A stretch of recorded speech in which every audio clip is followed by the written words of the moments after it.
iptek sebagai panglima, jangan lagi yang lain ya. Karena memang untuk membangun sebuah peradaban, membangun sebuah kemajuan suatu negara dan bangsa, iptek itu harus terdepan. Ini harus dijauhkan dari kepentingan politik dan ekonomi. Diberikan ruang sendiri, diberikan target sendiri, baru kemudian dia bisa menghasilkan produk yang berkualitas. Di kita selalu diperpacu untuk menghasilkan output yang itu belum tentu paten. Di sini godaan seorang pemimpin. Pemimpin itu cenderung mengambil kebijakan yang cespleng, yang kelihatan, bikin jembatan, ya, bikin pelabuhan. Kalau Anda mengembangkan laboratorium fisika murni misalnya, lah udah mahal, hasilnya nggak kelihatan sama rakyat, popularitas dia nggak terdongkrak.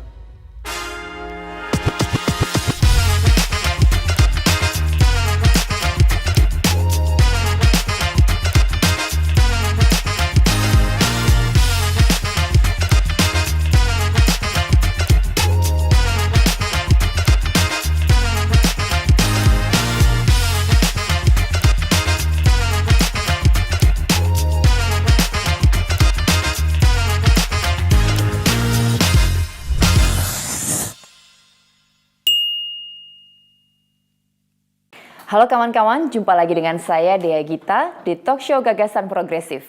Di sini kita akan menjelajahi ide-ide dan pemikiran progresif yang akan membawa Indonesia ke masa depan yang lebih baik. Dari waktu ke waktu, ilmu pengetahuan dan teknologi terus mengalami perubahan. Hampir semua lini kehidupan masyarakat terdampak. Lantas seperti apa perkembangan iptek di Indonesia saat ini? Bagaimana iptek mempengaruhi nilai-nilai sosial dan perekonomian kita? Sudah hadir bersama dengan kita semua Hamid Basyaib, penulis Membongkar Pikiran Ganjar dan juga peneliti Badan Riset dan Inovasi Nasional Wasisto Raharjo Jati. Selamat datang Bang Hamid. Selamat datang juga, datang, terima Mas. kasih diundang. Terima kasih undang Mbak Dea. Dan juga sebelum kita berbincang-bincang lebih lanjut, kita dengarkan dulu suara kawan-kawan progresif tentang betapa pentingnya iptek bagi kehidupan. Nggak bisa sih, karena sehari-hari itu kita pasti butuh yang namanya gadget, kayak untuk kerja, kebutuhan sehari-hari, bahkan untuk komunikasi sama keluarga, temen, dan partner kerja segala macam itu. Jadi susah sih kalau nggak ada gadget. Kalau di aku kerja sambil kuliah kayaknya nggak bisa deh ya. Apalagi banyak tugas-tugas yang harus diselesaikan, terus kayak membuat event di kuliah, terus kayak kerja juga kan harus ada grup, jadi kayak sehari tanpa gadget tuh kayaknya nggak bisa deh. Kalau saya sih nggak bisa mas, pekerjaan semua itu dari handphone mas. Mau apapun saya dari handphone, kayak sekarang kan saya ojol ya mas. Nah jadi saya pakai handphone terus kayaknya lebih baik ketinggalan dompet saya mas, daripada ketinggalan handphone saya nggak bisa nyari duit. Oke, itu tadi suara dari kawan-kawan progresif, bukti dari iptek telah memberikan efisiensi dan kemudahan bagi kehidupan sehari-hari. Nah, Bang Hamid dan juga Mas Wasisto, ini masyarakat Indonesia sebegitu bergantungnya dengan teknologi begitu ya. Tapi ternyata laporan Indeks Inovasi Global 2023 yang dirilis oleh World Intellectual Property Organization, Indonesia menempati peringkat ke-61. Memang naik sih, karena tahun lalu peringkat ke-75, tahun ini naik menjadi peringkat ke-61 dari 132 negara di dunia. Tapi itu pun masih di bawah negara-negara tetangga begitu ya. Bagaimana tanggapan dari Mas Wasis? Ya, tentu yang paling bisa kita garis bawahi soal ini adalah bagaimana perlindungan haki ya, hak kekayaan intelektual ya. Karena memang ini menjadi semacam dasar penting bagi penguasaan teknologi ya. Kalau kita lihat di negara manapun, pelindungan hukum terhadap hak itu penting, karena itu menyangkut soal paten, soal rekayasa industri, soal modeling yang itu memang punya daya komersial tinggi. Jadi kalaupun itu belum dilindungi secara legal ataupun secara sosial, secara itu tidak akan menjadi daya ungkit ya bagi pemerintah dan khususnya masyarakat ya, karena apresiasi terhadap seorang ilmuwan itu menjadi kunci di sini sebenarnya. Tapi membicarakan tentang haki, tahun ini memang ada kenaikan untuk penyerahan haki ya. Nah, tapi kalau kayak begitu dampaknya apa sih untuk Indonesia ini dengan menyerahkan haki, tapi ternyata masih banyak yang belum menyerahkan hak kekayaan intelektual itu. Masalah haki itu juga masalah birokratisasi kan, yang mana kita tahu sendiri harus memenuhi beberapa step-step tertentu. Nah, padahal di negara-negara lain itu masalah hak itu simple, tidak serumit kita sebenarnya. Nah, saya pikir disinilah yang menjadi ganjalan ya, kenapa kemudian para ilmuwan kita, para penemu modeling atau rekayasa itu lebih mendaftarkannya ke luar negeri karena punya daya komersil tinggi, punya keterkaitan dengan industri yang tinggi, jadi mereka lebih sreg ke sana. Jadi fenomena brain drain ini yang perlu kita juga garis bawahi sebenarnya. Tapi boleh berarti ya kita mendaftarkan haki itu ke negara lain? Sebenarnya kalau itu tergantung ke individu masing-masing ya, apakah memang produk atau paten yang dihasilkan itu akan punya daya komersil yang besar sebenarnya. Karena memang di sini kan yang namanya teknologi kan bisa lintas benua ya, bahkan lintas negara.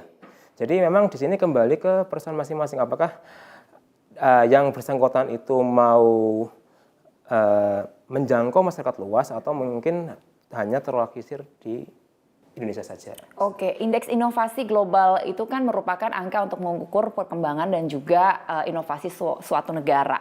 Nah, indikatornya SDM, institusi, teknologi, hasil kreatif, dan lain-lain gitu ya. Dari Mas Swasis ini memandang kemajuan iptek nasional saat ini. Tentu yang perlu kita lihat secara umum memang kita masih berproses ya. Terutama ketika dulu di era Pak Habibie kita mengenal adanya BPPT, Badan Pengkajian Penerapan Teknologi, yang mana itu menjadi semacam lembaga inkubasi teknologi ya. Tapi setelahnya kan kemudian mengalami kemunduran dan kini adanya BRIN mencoba membangkitkan itu kan. Jadi memang di sini kita berupaya untuk mengembalikan lagi esensi yang mau dikembangkan BPPT melalui skema BRIN ya.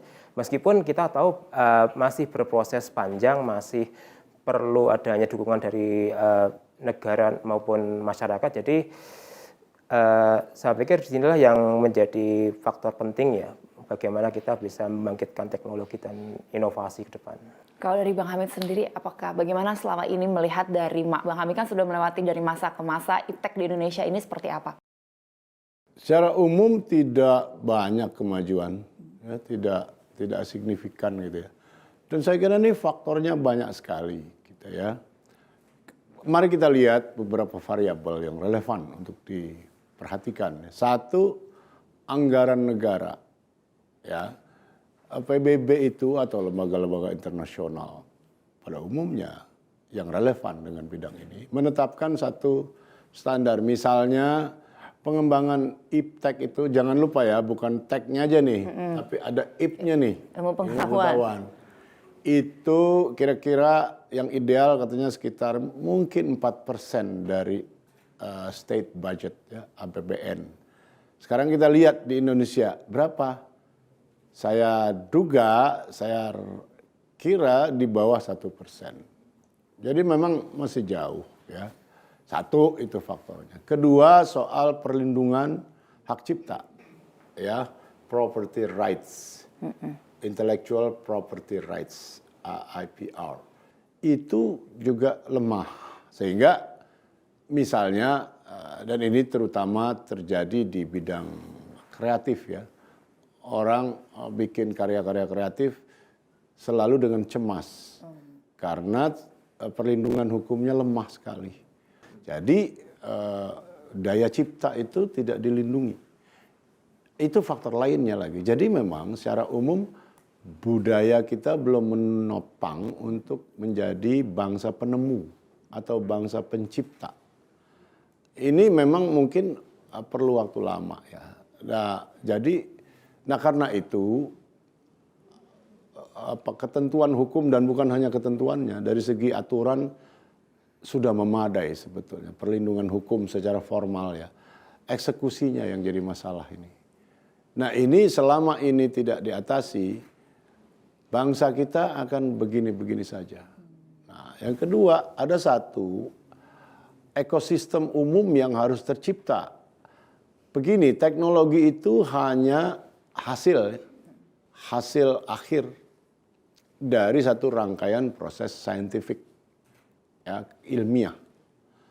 Nah, kalau kita mengharapkan hasil akhirnya saja tanpa mengurusin aspek fundamentalnya ini, fondasinya ini, sampai kapanpun kita tidak akan menjadi bangsa yang inovatif atau bangsa yang penemu inovasi-inovasi baru. Karena teknologi itu hanya hasil akhir. Nah, aspek induknya ini kan harus diurus lah. Inilah yang selalu disebut Pak Habibie dulu dengan namanya pure science. Yang disebut pure science itu juga harus dikembangkan. Masalahnya adalah satu, anggaran kita terbatas, lalu juga tidak ada political will. Seorang pemimpin itu harus berani dan kuat menanggung kritik ini seandainya dia menentukan bahwa anggaran besar dialokasikan buat membangun satu iklim ilmiah gitu ya, scientific culture, budaya ilmiah yang kuat. Pure science itu apa? Matematik, fisika murni, kimia, yang memang tidak ada hasil, tidak ada, seolah-olah tidak ada relevansi langsung atau hasil yang bisa dipetik langsung oleh masyarakat. Di sini godaan seorang pemimpin. Pemimpin itu cenderung mengambil kebijakan yang cespleng, yang kelihatan, bikin jembatan, ya, bikin pelabuhan, kan kelihatan tuh nyata. Kalau Anda mengembangkan laboratorium fisika murni misalnya, lah udah mahal, hasilnya nggak kelihatan sama rakyat, popularitas dia nggak terdongkrak oleh itu. Nah, Anda bayangkan misalnya kita ambil contoh di negara-negara maju lah ya, yang jelas itu di Amerika. Coba apa Anda nggak heran ngelihat satu fenomena gitu ya, bagaimana politisinya menetapkan anggaran misalnya 10 miliar dolar untuk bikin kamera tok nih, kamera untuk yang namanya James Webb Telescope, Space Telescope, JWST.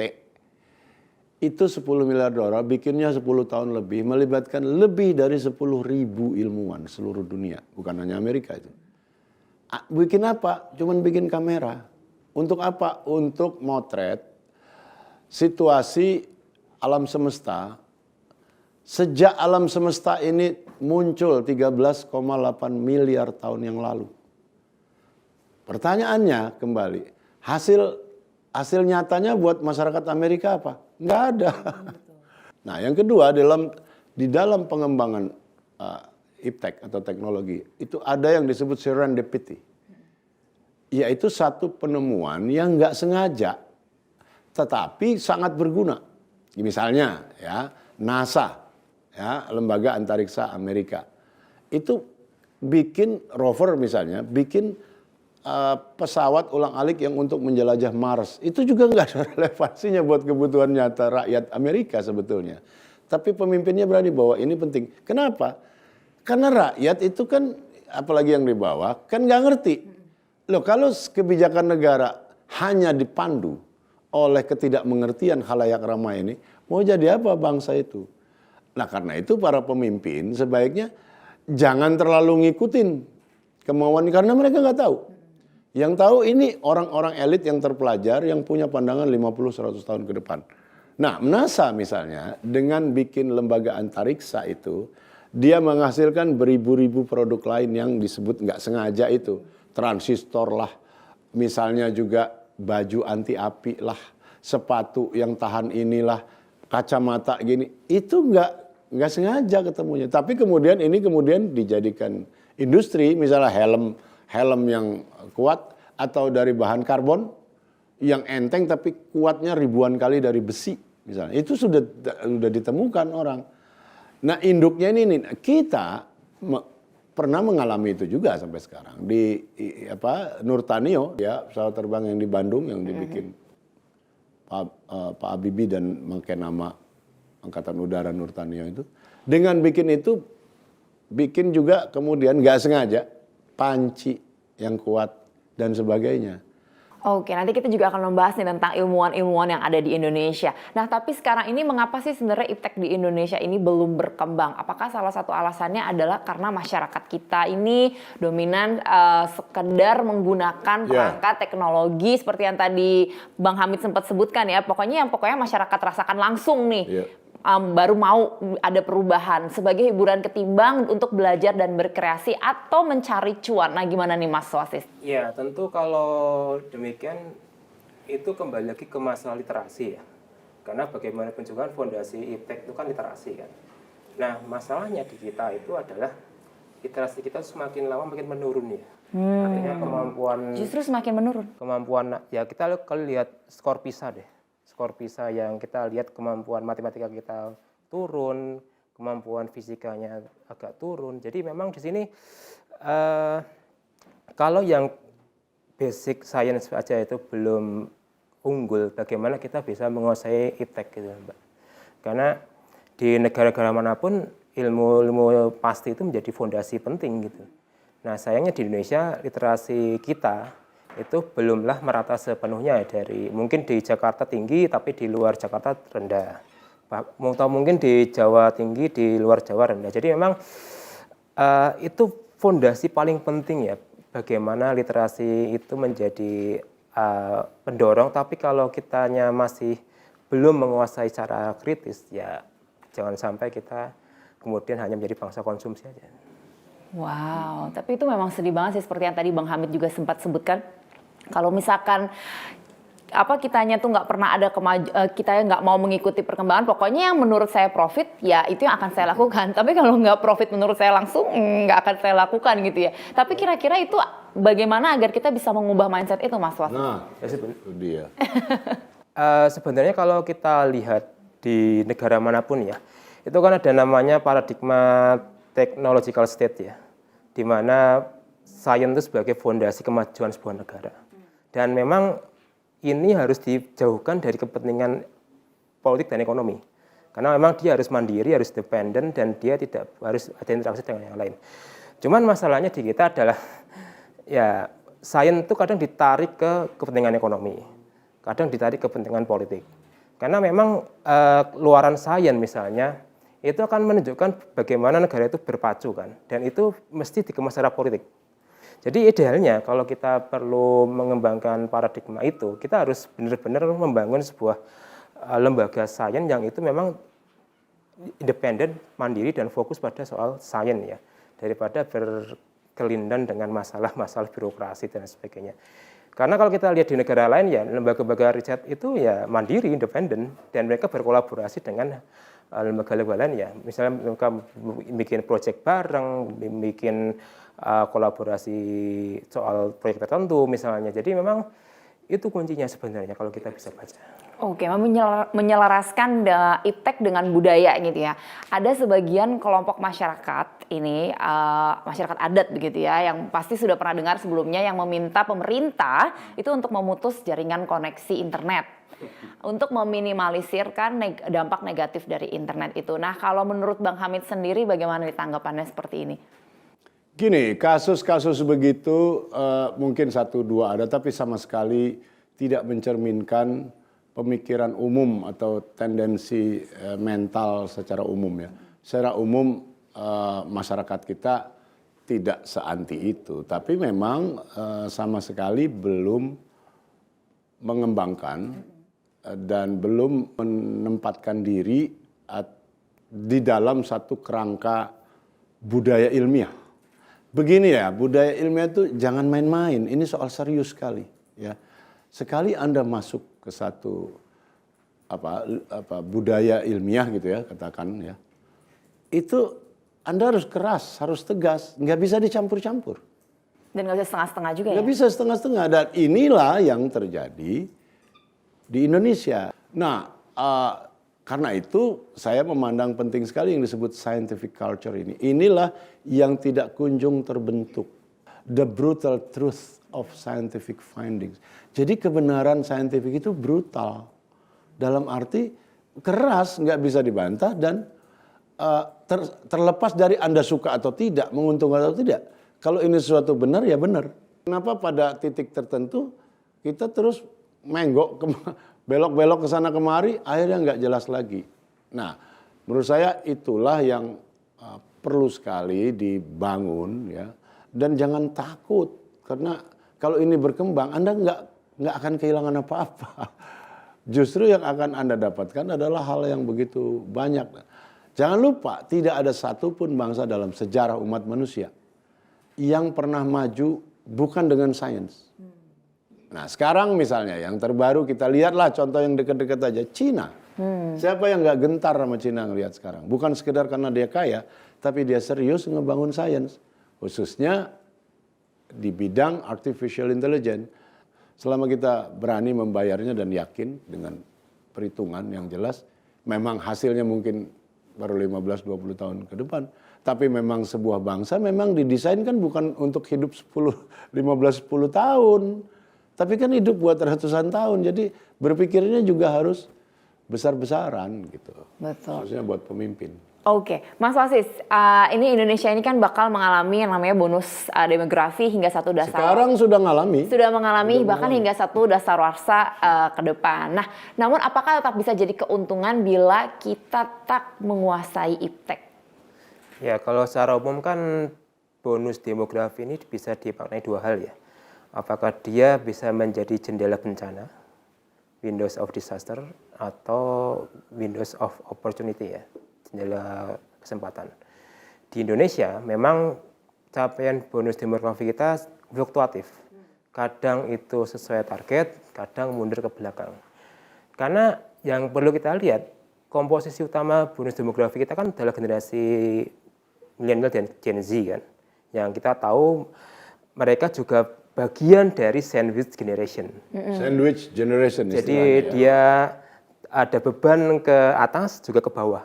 Artinya kalau kita menganalisis secara lebih rinci ya, bonus demografi ini kan sebenarnya adalah kekuatan tenaga kerja produktif yang itu bisa menjadi motor utama kan. Tapi di Indonesia bonus demografi kita itu cenderung dituntun. Entah itu faktor lingkungan, faktor yang paling simpel saja, faktor sosial, faktor ekonomi, sehingga mereka tidak bisa berekspresi sebebas-bebasnya gitu loh. Dan inilah yang membuat kenapa bonus demografi kita itu tidak lari ke produksi, tapi larinya ke konsumsi gitu. Dengan kemudian ya melahirkan yang namanya gig economy, yaitu pekerja online yang itu bisa bekerja paruh waktu, bisa bekerja penuh dan sebagainya. Ya karena memang bonus demografi kita tidak dirancang menjadi tenaga penuh ya, yang bisa menjadi pendorong, tapi dispesialisasikan sebagai bagian dari fungsi tertentu. Inilah yang menyebabkan stagnasinya di situ, Mbak Dea. Oke, tapi kalau misalkan tadi kan bisa disebut juga window of opportunity. Opportunity-nya apa? Kita punya opportunity sebagai bangsa yang besar, bangsa yang punya anak muda yang banyak dan punya tenaga kerja yang bisa produktif. Cuman tidak ada link and match-nya dengan sektor yang mau menampung gitu loh. Akhirnya yang kemudian kita lihat banyak kemudian lari ke kalangan informal dan sebagainya.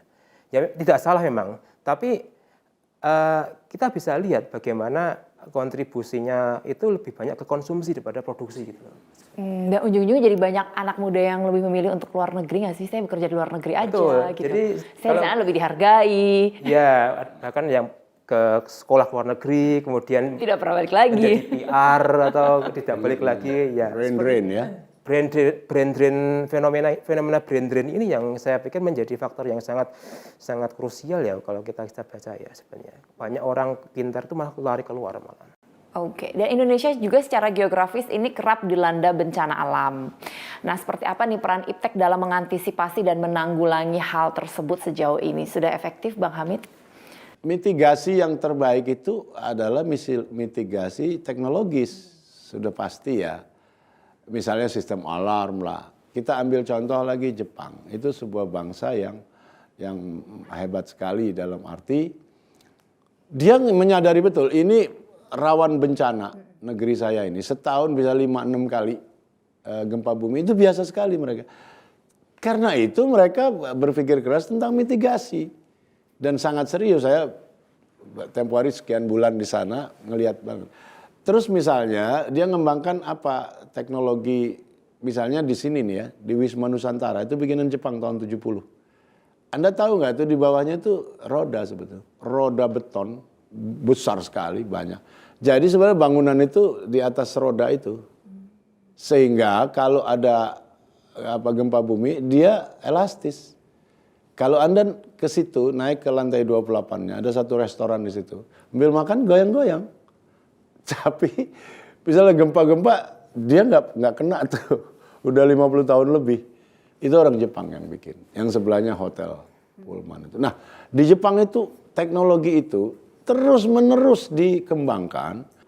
Nah, antisipasi semacam itu yang kita lihat kurang gitu. Jadi kalau bencana sudah berlalu ya sudah, business as usual gitu. Kalau nggak usah yang besar-besar lah, banjir aja. Kan beberapa tempat, misalnya di Jakarta ini, kan sudah pasti langganan banjir. Selama dia belum ditemukan pemecahannya, oke lah diterima. Loh, kalau begitu disiapkan misalnya perahu karetnya kayak sistem pompa, kan begitu tuh. Nah itu yang suka kita nggak lihat, absen ini. Banjirnya di tempat yang sama, orangnya menderitanya persis seperti Sebelumnya ya, menerima kejadian tahun sebelum. lalu. Banjir masuk, anak sakit dan sebagainya. Bagaimana sebagai seorang researcher nih, Mas Iya, iya. Wasis? Ya tentu kalau kita bicara bencana itu selalu berangkat dari yang namanya local wisdom ya, kearifan lokal di sini, yang itu melahirkan local genius ya, kecerdasan lokal. Kalau kita lihat di berbagai daerah di Indonesia itu sudah punya mekanisme seperti itu. Misalnya kalau di Kalimantan kita mengenal rumah lamin, rumah bentang yang itu rumahnya di atas sungai kan, karena memang itu untuk menghindari adanya luapan sungai misalnya. Atau mungkin di daerah lain rumahnya dibikin elastis uratnya karena untuk menghindari gempa. Sebenarnya kita sudah punya banyak sekali kasanah lokal jenis seperti itu sebenarnya di semua daerah itu punya. Cuman masalahnya adalah ketika kita berpikir modernis dan kita menganggap itu sebagai sesuatu yang sudah tradisionalis, kita berusaha mengenyahkan itu. Dan pola pikir superior ini yang menurut saya menjadi semacam penyakit ya, karena kita merasa bahwa sesuatu yang modern itu sesuatu yang sudah paten. Padahal kalau kita lihat di masa lampau, orang-orang terdahulu itu pun sudah biasa menghadapi bencana dan sudah punya mekanisme sendiri yang itu sudah paten gitu loh. Oke, lalu bagaimana dengan efektivitas pemanfaatan dan kontribusi IPTEK dalam ekonomi? Apakah kegiatan produksi sudah efisien menerapkan teknologi, Mas Wasis? Ya, sebenarnya kalau kita lihat masalah IPTEK ini kan tentu tidak bisa dipacu untuk bisa menghasilkan sesuatu yang ekonomis ya, Mbak ya. Kita harus berproses ya, diuji dulu, kemudian diuji di lab, kemudian dicobakan ke tempat lain, baru kemudian seperti itu sampai berulang kali. Masalahnya ekonomi itu selalu menuntut kita selalu menghasilkan produksi. Artinya demand dan supply-nya nggak jalan gitu loh sebenarnya. Dan inilah yang terjadi di kita ya sebenarnya, bahwa untuk menghasilkan link and match science dan ekonomi itu tidak bisa dipacu secara logika ekonomi ya. Yang kita harus seperti pekerja pabrik yang harus menghasilkan produk tertentu. Seorang ilmuwan itu harus bisa dia menghasilkan sesuatu yang dia tuh diberikan ruang sendiri, diberikan target sendiri, baru kemudian dia bisa menghasilkan produk yang berkualitas. Di kita selalu diperpacu untuk menghasilkan output yang itu belum tentu paten sebenarnya. Itulah yang menjadi masalah kendalanya. Oke, tadi juga seperti dibahas juga ya sama Bang Hamid ya, maksudnya di kita ya produksi, harus ada efeknya buat kita. Kalau nggak ada efeknya buat kita, 15 tahun ke depan, kayaknya 15 tahun ke depan nggak berefek sama saya. Alexander Graham Bell deh, dia menghasilkan listrik itu setelah 999 kali percobaan. Itu baru listrik tertemu loh. Di kita nggak mungkin lah seperti itu, kita harus diburu-buru menghasilkan ini, itu. Ya buru-buru kita. Apalagi dosen-dosen, semua dosen mengeluh tuh karena sibuk mengisi formulir ini, formulir itu. Jadi ringkasnya terjadi birokratisasi yang agak eksesif di dunia perguruan tinggi. Ini sepenuhnya berlawanan dengan semangat keilmuan. Di dalam kampus mestinya ada kan, karena di mana lagi kalau enggak, di lapangan bola orang main bola kan gitu. Di kampus orang meneliti. Nah ininya pun direcoki oleh terlalu banyak birokrasi, ngisi formulir ini, ngisi formulir itu, lalu pada ngejar karir mau jadi profesor. Karena profesor tiba-tiba ada tunjangan profesor. Tanpa ngapa-ngapain profesor tuh digaji mungkin 15 juta. Mungkin Sorry to say, berarti balik lagi kita di ujung-ujungnya cuan. Ya ada elemen itu dan itu wajar sampai batas tertentu kita mengerti wajar. Cuman ya jangan berlebihan gitu. Jangan sampai membuat peneliti kayak Mas Wasisto ini juga nggak tahu sekarang ya. Kalau di LIPI dulu ribetnya itu urusan birokrasinya, status kepegawaiannya, naik pangkat bagaimana, harus ngumpulin kum sekian dan seterusnya. Anda mau mengharapkan apa? Dari ilmuwan yang dicekek dengan aturan birokrasi semacam itu. Sulit sekali.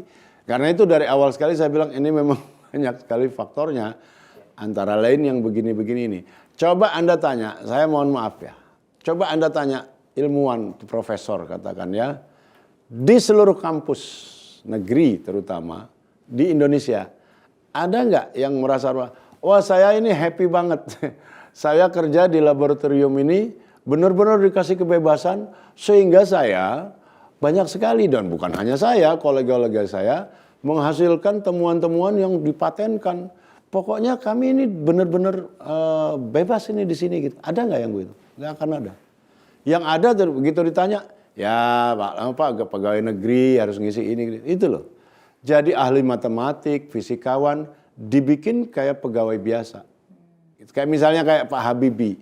Ada tahu Pak Habibie itu sampai hari ini almarhum Pak Habibie itu masih terima royalti.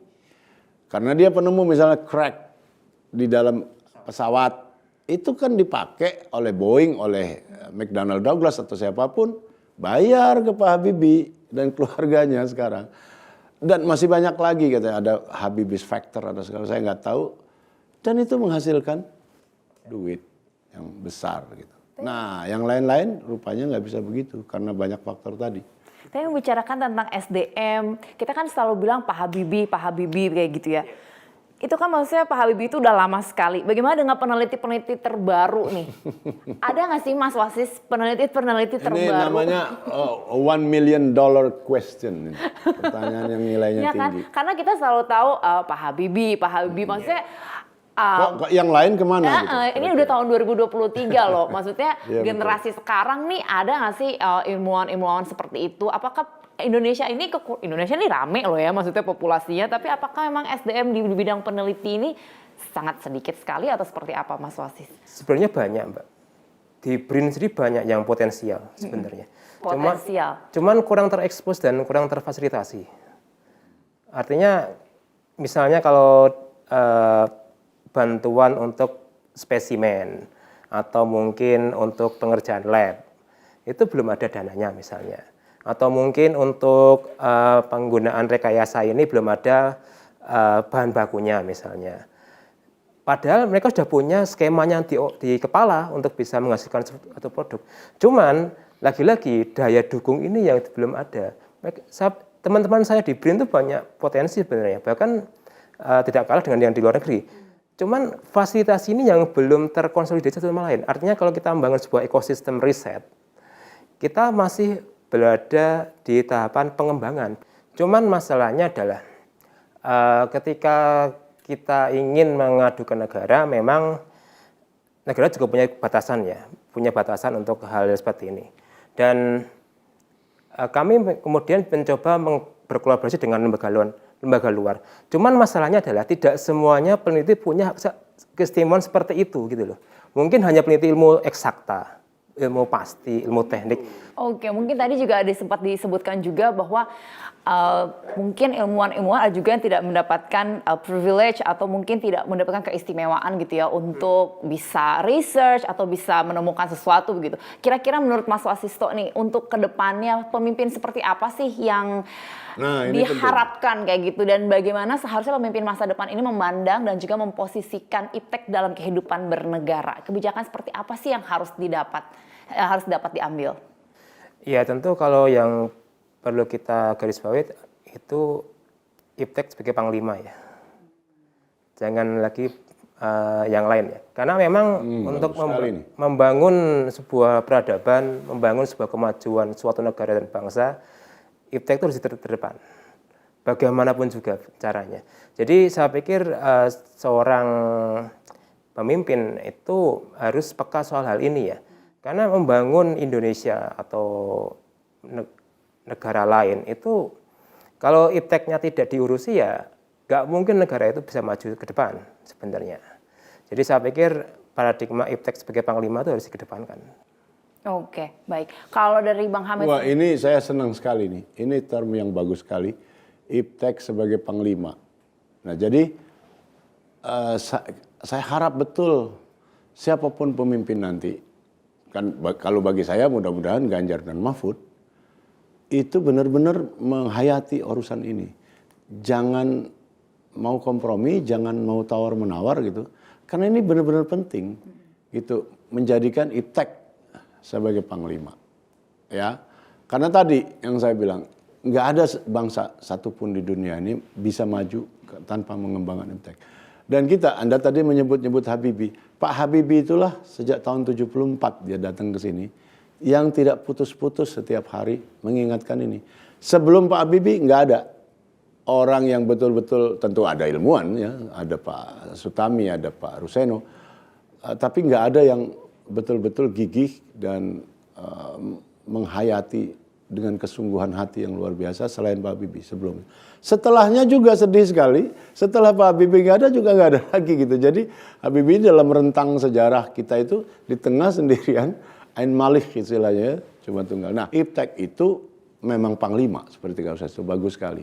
Nah, kita berharap itu. Apa itu konsekuensinya? Alokasi anggaran diperbesar, sudah pasti ya. Lalu semangat scientific culture itu dibangun. Lalu sejak usia dini sekali dasar-dasar IPTEK itu diberikan dengan serius gitu. Jangan basa-basi, jangan dicampur dengan ini itu. Itu science ya science gitu. Dan itu akan dengan itu manusia akan sejahtera dan lebih penting lagi kita akan optimal eksistensinya sebagai manusia. Itu poinnya yang penting. Bang Hamid, tadi kan Mas Wasis juga menyatakan bahwa diharapkan IPTEK ini sebagai panglima sebuah bangsa. Menurut Bang Hamid ini, bagaimana Bang Hamid menilai pasangan Ganjar Mahfud ini apakah dapat menghadapi berbagai tantangan ke depan khususnya? Ya, saya yakin mereka punya elemen itu dengan kuat. Ya, lagi-lagi ini dalam konteks komparasi ya, bukannya kita lihat dia sendirian tanpa konteks. Maksudnya konteks di antara 3 kontestan, menurut saya pasangan Ganjar Mahfud ini yang paling memberi harapan dalam soal ini. Yang lain mungkin ada tapi kalah besar kalau menurut saya ya. Karena saya sudah cukup banyak ngobrol ya sama mereka, saya lihat presentasinya memang sangat menyadari mereka ini gitu. Jadi misalnya ya isu stunting gitu ya, Mas Ganjar itu hebat sekali programnya di Jawa Tengah. Bukan hanya dia address kasus stuntingnya sendiri, tapi dia urus dari pangkalnya, yaitu ibu hamil. Nah, ibu hamil itu dia kontrol sama dia, gizinya benar enggak, bagus apa enggak, sehingga setiap RW dia bisa secara mendadak minta ketua RW-nya untuk harus tahu pasti berapa ada ibu hamil di RW Anda gitu. Karena dia mau cegah dari pangkalnya. Stunting kan hasil akhir gitu ya. Nah, jadi dia dengan kata lain menyadari nih rangkaian cara berpikir ilmiah ini dia menyadari betul gitu. Nah, kita harapkan ini dia terapkan di bidang-bidang kehidupan yang lain dan secara umum kita akan jadi bangsa yang jauh lebih baik. Wow, seru sekali pembincangan hari ini. Dan untuk menutup perbincangan kita hari ini ada lagi pertanyaan terakhir. Menurut Anda apa sih pentingnya anak bangsa terus menyuarakan gagasan yang progresif untuk masa depan IPTEK Indonesia yang lebih baik? Pendek saja mungkin dari Bang Hamid dulu. Ya, itu tadi satu-satunya cara atau sarana bagi sebuah bangsa untuk maju secara umum ya, hanya IPTEK. Tidak ada yang lain. Bukan olahraga, bukan kesenian, bukan agama, bukan apa. Tidak ada yang lain. Inilah satu-satunya cara yang paling efektif dan dampaknya paling luas. Oke, Mas Wasis. Ya, saya pikir yang paling utama adalah bagaimana anak muda ini bisa mengasih lebih solusi daripada wacana ya. Karena itulah esensi dari iptek ya, menjawab masalah. Karena kalau kita lihat ketika anak muda itu berhasil ngasih solusi, berhasil ngasih jawaban, itulah iptek secara definisi singkat ya. Jadi saya pikir bagian anak muda depan itu bagaimana kemudian mereka lebih menghasilkan ide-ide yang itu solutif, yang resolutif, itu saya pikir itu yang paling saya tekankan sebenarnya. Oke, thank you Bang Hamid dan juga Mas Wasis. You are welcome. Dan untuk menutupnya saya mengutip dari kata-kata B.J. Habibie, iptek adalah kekuatan pendorong di balik kemajuan dan kemakmuran suatu bangsa. Benar sekali. Masa depan Indonesia ditentukan oleh keunggulan SDM yang menguasai perkembangan dan juga penerapan iptek. Dan semoga gagasan progresif yang kita bahas memberi inspirasi. Sekali lagi terima kasih untuk kawan-kawan yang telah bergabung. Kita akan jumpa lagi di episode berikutnya. Tetaplah progresif menuju Indonesia yang lebih baik. Sampai jumpa dan terima kasih. Terima kasih Bang Hamid.